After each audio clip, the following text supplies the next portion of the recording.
네, 시청자 여러분 안녕하십니까? 더 리더 서성환입니다. 2015년 프랑스 파리에서 파리 기후 변화 협정이 체결되면서 에너지 대전환의 시대를 맞게 됐습니다. 세계는 화석 에너지 사용을 줄이고 저탄소 에너지로 전환하기 위한 노력에 앞장서고 있는데요. 4차 산업혁명이 도래하면서 첨단 기술과 만나 에너지 산업도 큰 변화를 맞고 있습니다. 신재생 에너지가 부각되면서 패러다임 변화를 맞이하고 있는 에너지 산업. 과연 우리나라는 얼마나 잘 대응하고 있을까요? 오늘 더 리더 한국에너지공단의 강남훈 이사장님 모시고 말씀 나눠보도록 하겠습니다.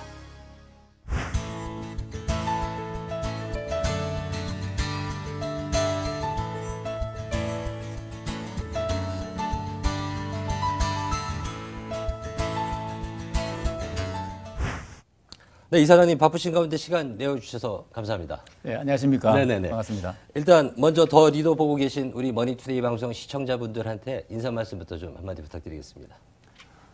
네, 안녕하십니까. 한국에너지공단 이사장 강남훈입니다. 오늘 이렇게 MTN의 대표적인 프로그램인 더 리더 프로그램에 출연을 해서 네. 최근 이슈가 되고 있는 기후변화 대응, 또 깨끗하고 안전한 에너지로의 전환, 이런 중요한 에너지 문제를 함께 나눌 수 있는 기회를 갖게 되어서 기쁘게 생각하고요. 시청자 여러분 새해 복 많이 받으시고 모든 일이 술술 잘 풀리는 한 해가 되기를 바라겠습니다. 네, 말씀 감사합니다.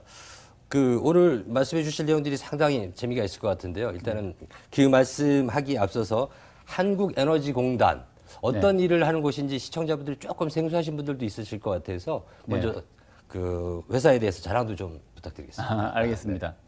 한국에너지공단은 1980년도에 설립한 기관인데요. 네. 국가 에너지 효율 향상과 수요 관리 업무를 주된 업무를 하고 있습니다.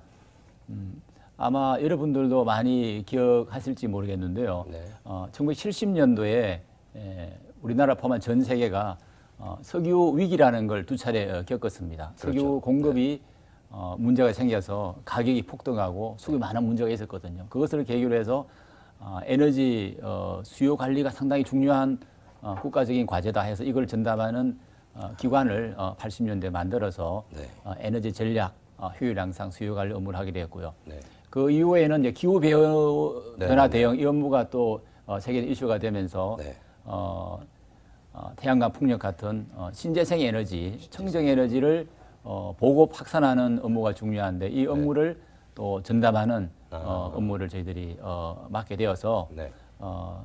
간단하게 요약하자면 안전하고 깨끗한 네. 에너지로의 전환 이런 업무를 선도해 나가는 기관이다 이렇게 말씀을 드릴 수 있을 것 같습니다. 네네네.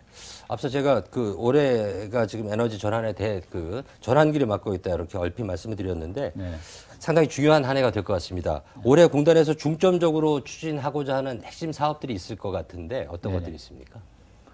가장 큰 중점적인 과제는 지금 신정부에서 국정 현안으로 추진하고 있는 에너지 전환이라고 하겠습니다.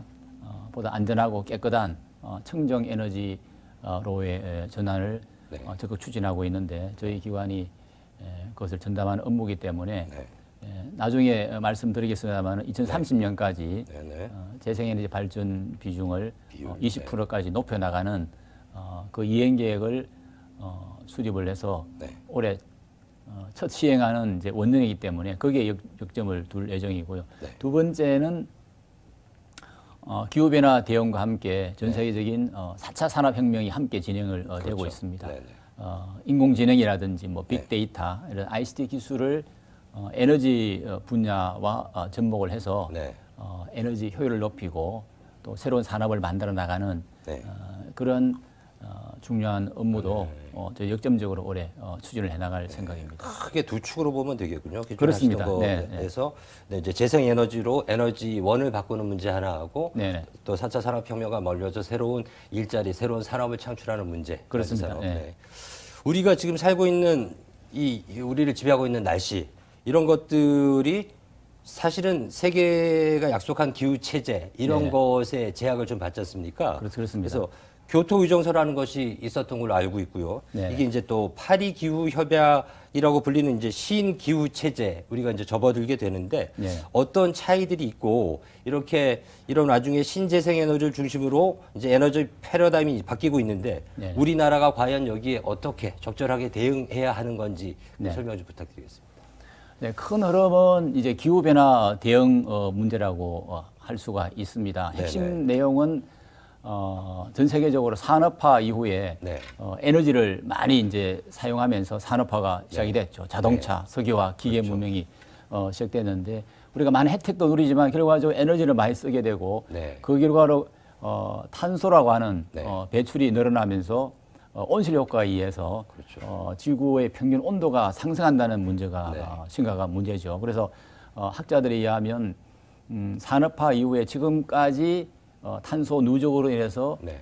올라간 지구 평균 기온이 한 1도씩 내외가 된다 그러거든요. 네, 네, 네. 그러니까 이런 추세로 간다 그러면 금세기 말에는 이것이 한 5도씩까지 올라갈 가능성이 있기 때문에 네. 과거에는 교토 말씀하신 대로 교토 네. 체제에서 주로 선진국, 네, 네, 미국이나 네, 네. 유럽이라는 선진국 중심으로 앞장서서 CO2를 줄이자 이런 노력을 교토 체제에서 했는데 네, 네, 네. 새로 출범한 파리 협약은 이런 선진국의 노력만은 한계가 있고 한계가 있죠. 선진국과 네. 함께 중국, 인도 이런 신흥 개도국을 포함한 협약 체제를 네. 발효를 시켰습니다. 거기서 네. 선진국 개도국이 다 함께 동참해서 CO2를 줄이는 노력을 같이 한번 해보자. 네, 네, 네. 이렇게 된 것이죠. 그래서 목표는 산업화 이후에 평균 지구 온도 상승을 2도씨 이내로 좀 막아보자. 네. 현재 1도 올라갔으니까 추가적인 1도까지밖에 이제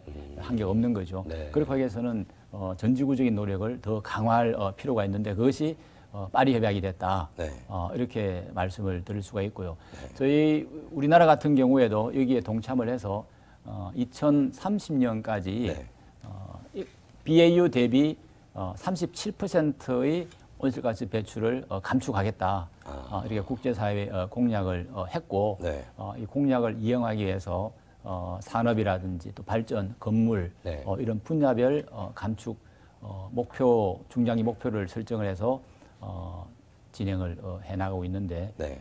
핵심적인 내용은 이렇게 지속적인 탄소 배출이 없는 네. 청정에너지원으로 바꿔나가는 것이고 두 번째로는 에너지 효율을 높여서 절대적인 에너지 소비를 네. 줄임으로써 탄소 배출을 줄여나가는 이것이 큰 두 가지 정책 방향이고 그것을 이행하기 위한 여러 가지 세부적인 구체적인 정책 수단들을 운영을 해나가고 있는 실정이다 이렇게 네. 말씀을 드리겠습니다.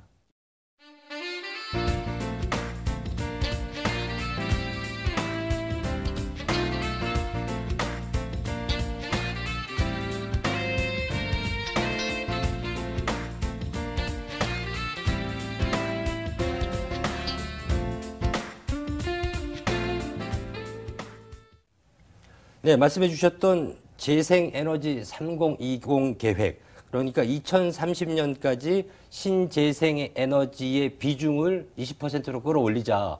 현재가 정확히 얼마인지 제가 잘 모르겠습니다만 그 이 보급 현황, 이 네. 목표 이렇게 세우게 된 배경이 뭔지에 대해서 설명을 좀 부탁드리겠습니다.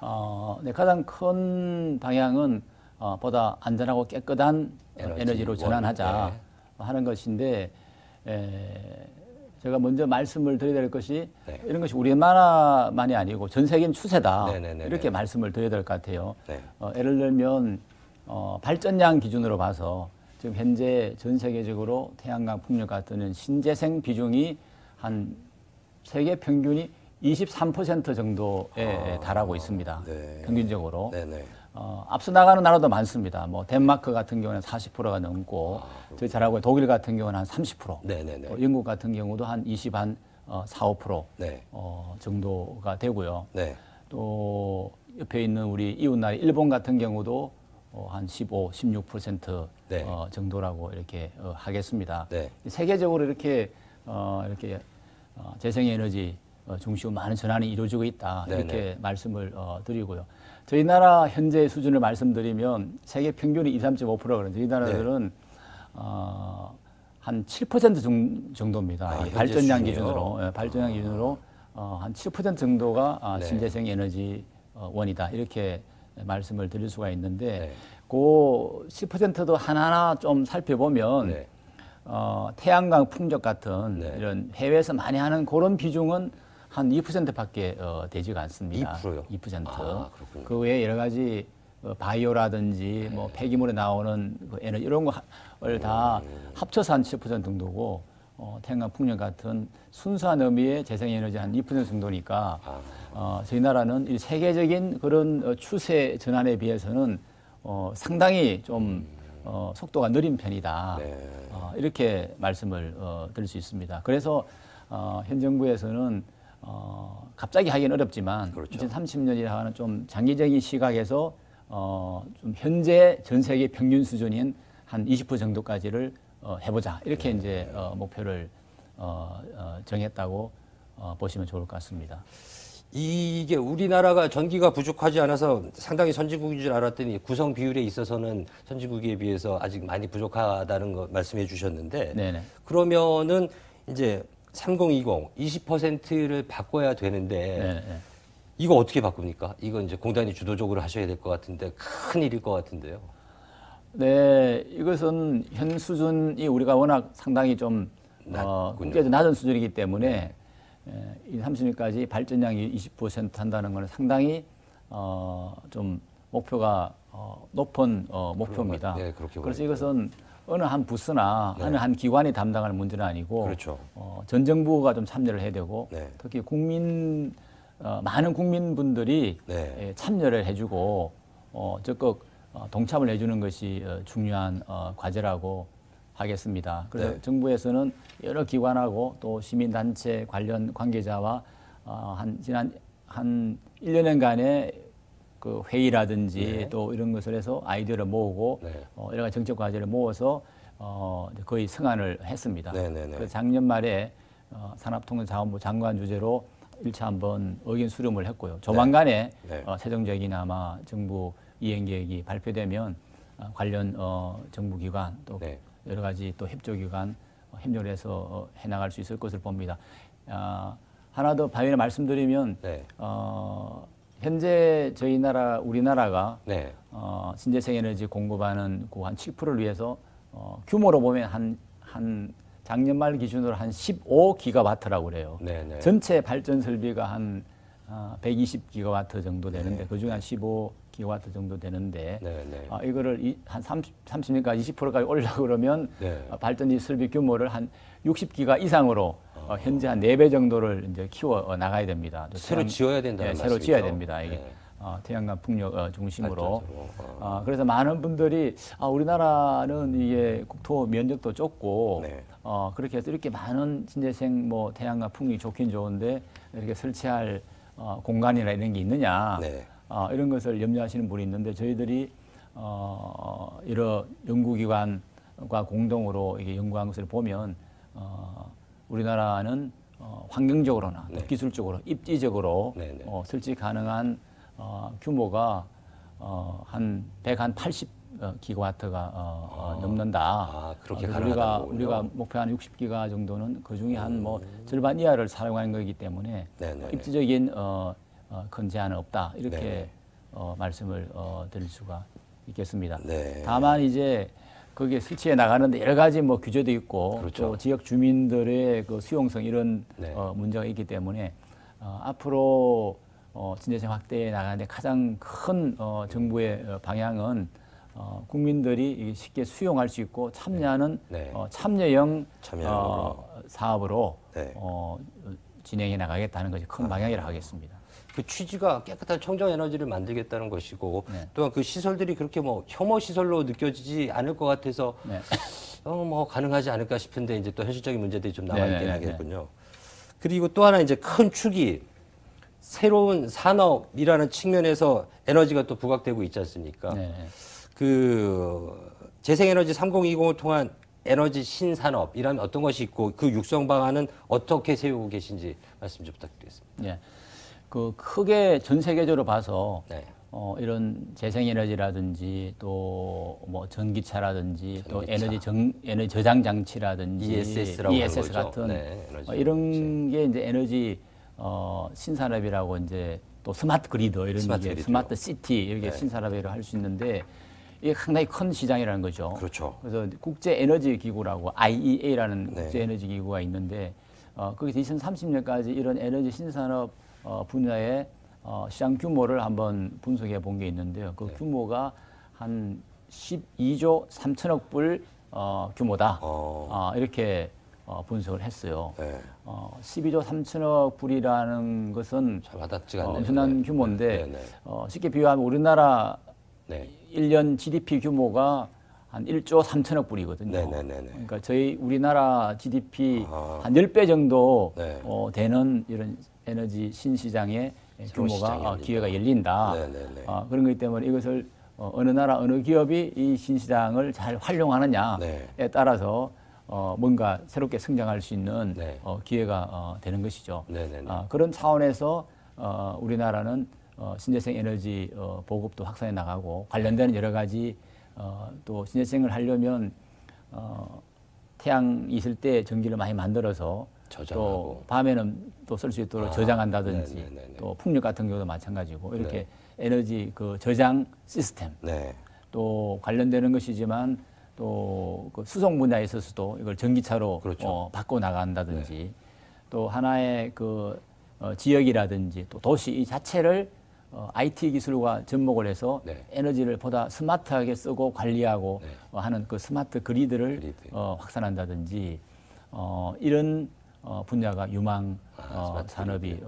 될 걸로 봅니다. 네. 그래서 이런 기회를 잘 활용하기 위해서 네. 이런 어떤 신재생 보급 확산이라든지 이런 것과 이런 신산업의 네. 육성을 연계를 해서 네. 이 분야에서 새로운 수출도 이루어지고 특히 일자리도 많이 나올 수 있도록 정부가 다각적인 노력을 하고 있습니다. 말씀하신 것처럼 이 분야에서 새로운 산업이 막 육성이 돼서 일자리들이 좀 확확 만들어졌으면 네네. 좋겠다는 생각이 듭니다. 네.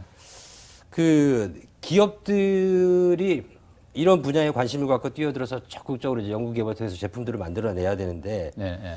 듣자 하니 한 기업이 개별 단위로 접근하기에는 좀 어려운 숙제가 아닌가. 네. 정부 차원에 좀 도움도 있어야 될 거고 특히 이제 공단 쪽에서 어떤 뭐 도움 같은 걸 많이 주고 계실 것 같은데 네네.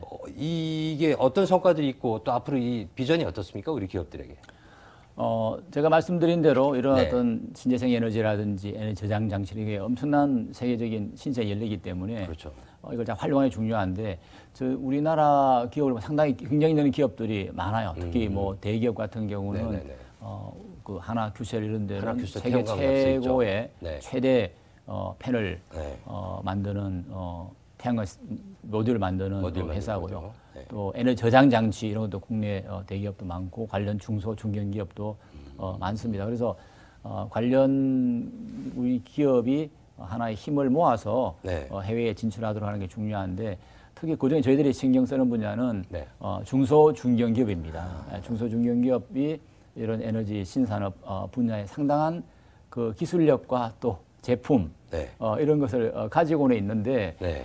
단독으로 이렇게 해 나가기에는 어렵죠. 네, 그 지명도라든지 또 해외 또 진출해 나갈 때 필요한 시장 정보라든지 이런 게 상당히 그 취약한 게 그 현실입니다. 그래서 저희 우리 공단에서는 이런 해외 신시장에 나갈 수 있는 네. 여러 가지 그 수주 정보라든지 이런 거를 체계적으로 모으고 이것을 진출할 수 있는 기업에게 잘 협력 체제를 갖추어서 그 기회를 활용할 수 있도록 신산업 수출 지원 플랫폼을 운영하고 있고요. 네.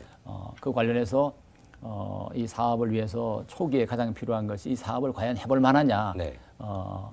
소위 말하는 사전 타당성 연구조사를 합니다. 네, 이 비용 지원부터 해서 또 그 사업의 단계대로 진행하는 데 필요한 여러 가지 금융 지원이나 이런 것도 저희 자체 지원 자금과 또 관련 금융기관 간의 협업 체제를 통해서 기업들이 금융적으로도 잘 지원받을 수 있도록 네. 이렇게 지원을 해 나가고 있습니다.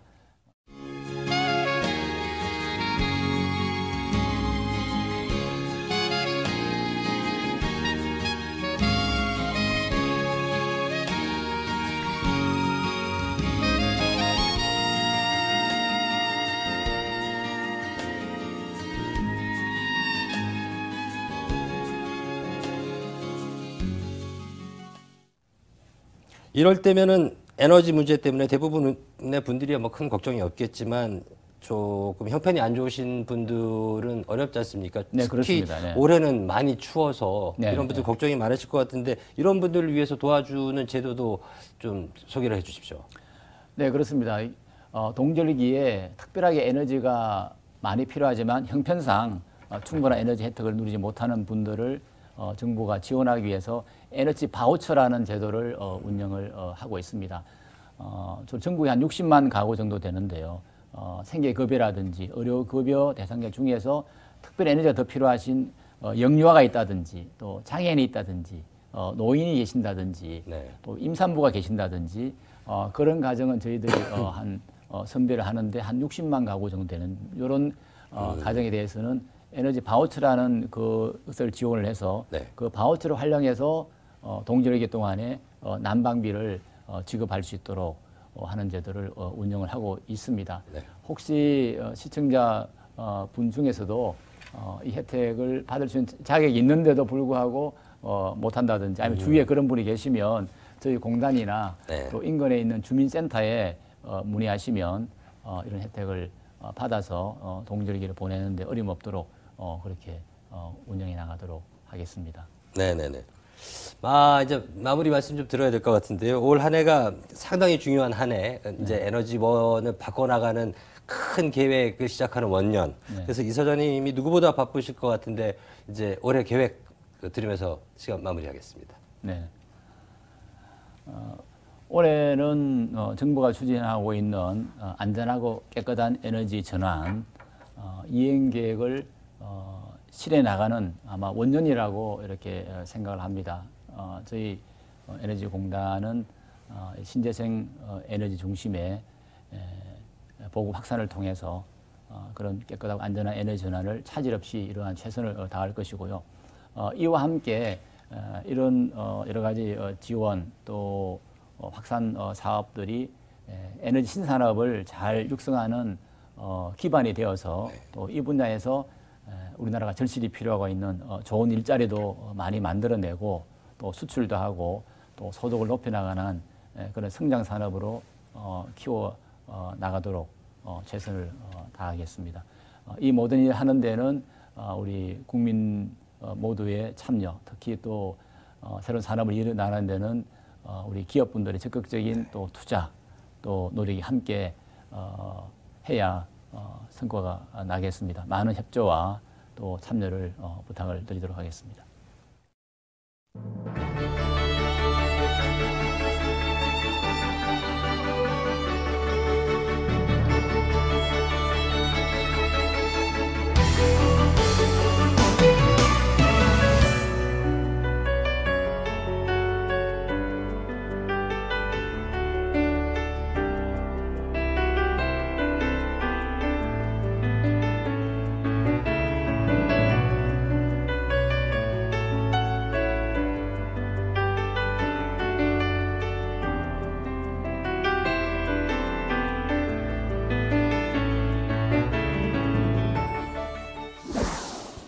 네, 100여 년을 이어온 석유 패권주의가 종식되고 새로운 에너지원인 신재생 에너지가 부각되면서 세계는 에너지 패러다임 대전환의 시대를 맞이하고 있습니다.